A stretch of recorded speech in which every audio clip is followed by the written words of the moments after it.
பெரியவா திருடிகளே சரணம். நல்லது நடக்கும், நல்லது மட்டுமே நடக்கும். நம்மளுடைய சேனல் நேயர்கள் அனைவருக்கும் என்னுடைய பணிவான வணக்கங்கள், கோடான கோடி நன்றிகள். எல்லாருமே ரொம்ப நல்லா இருப்பீங்கன்னு நினைக்கிறேன், சந்தோஷமாக இருப்பீங்கன்னு நினைக்கிறேன்.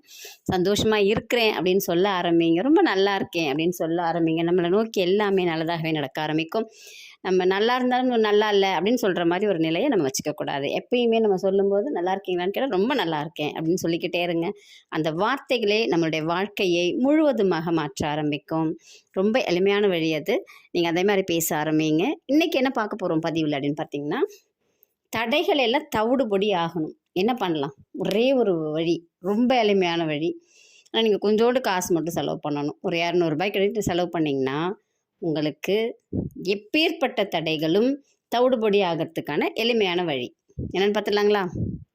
இந்த விக்னங்கள் அப்படின்னாலே தடைகள். அந்த விக்னங்களை போக்கக்கூடியவர் அப்படின்னா எல்லாருக்குமே தெரியும், விநாயகப் பெருமான் தான். அவரை பற்றி தான் நம்ம இன்றைக்கி சொல்ல போகிறோம்.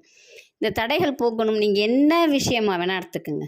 நீங்கள் ஒரு வேலைக்கு தடை இருந்துகிட்டே இருக்குன்னு நினைக்கிறீங்க, ஒரு வீடு வாங்கணும்னு நினைக்கிறீங்க, ஒரு இடம் வாங்கணும்னு நினைக்கிறீங்க, வேலைக்கு போகணும்னு நினைக்கிறீங்க, திருமணத்துக்கு போகணும்னு நினைக்கிறீங்க, ஏதோ ஒரு நல்ல விஷயத்துக்காக போகிறீங்க. ஆனால் நம்ம போனால் என்ன பண்ணிட்டு போனாலுமே எங்களுக்கு அது சக்ஸஸ் ஆக மாட்டேங்குது, வெற்றி அடைய மாட்டேங்குது, நீங்கள் ஃபீல் பண்ணிகிட்டே இருக்கிறீங்க அப்படின்னா இந்த ஒரே ஒரு வழியை நீங்கள் ஃபாலோ பண்ணி பாருங்களேன். ரொம்ப எளிமையான வழி. நீங்கள் போகிற வழியில் பூஜை பண்ணக்கூடிய ஒரு விநாயகர் கோயில் இருக்கான்னு மட்டும் பார்த்துக்கோங்க. நீங்கள் ஒரு வேலைக்காக போகிறீங்க சரிங்களா?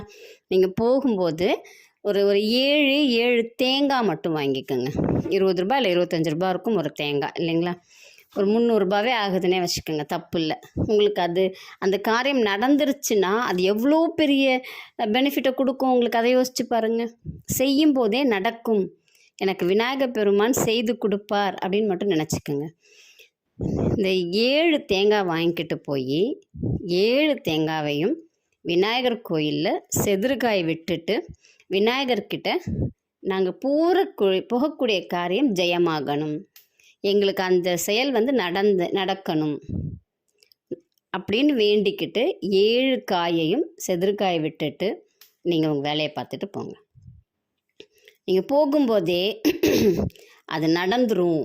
அது நடந்துச்சுன்னா நம்ம என்னென்னலாம் பண்ணுவோம், அதனால் நமக்கு என்னென்னலாம் கிடைக்கும் அப்படிங்கிறத உங்கள் மைண்டில் கொஞ்சம் எமோஷனாக அதை நினச்சி பார்த்துக்கிட்டே ஒரு சந்தோஷமாக அதை பேசிக்கிட்டு அப்படி போங்களேன். கண்டிப்பாக அந்த செயல் உங்களுக்கு நடந்தே தீரும். அது நடக்கலைன்னா கிடைக்கலன்னா இப்படிங்கிற மாதிரி யோசிக்காமல் அது எனக்கு கிடச்சிருச்சு அப்படிங்கிற மைண்ட் செட்டோடு நம்ம விநாயகர்கிட்ட நம்மளுடைய கோரிக்கையை வச்சிட்டோம். விநாயகர் நம்மளுடைய தடைகள் எல்லாம் தவிடுபொடி ஆக்கிட்டார், இனிமேல் நம்ம செய்யக்கூடியது எல்லாமே ஜெயம்தான் அப்படிங்கிற மாதிரி யோசிச்சுட்டு நீங்கள் செஞ்சு பாருங்கள். உங்களுக்கு அப்படிப்பட்ட ஒரு முன்னேற்றம் இருக்கும். நம்பிக்கையோடு செய்து பலனடைங்கள். இது எல்லாருக்குமே சொல்லி எல்லோரும் செஞ்சு பலனடைந்த விஷயத்தை தான் உங்ககிட்ட சொல்கிறது.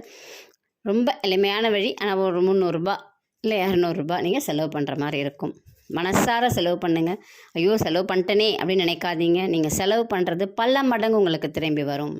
நம்பிக்கையோடு செய்து பலனடைங்கள். நன்றி, வணக்கம். நல்லதே நடக்கும்.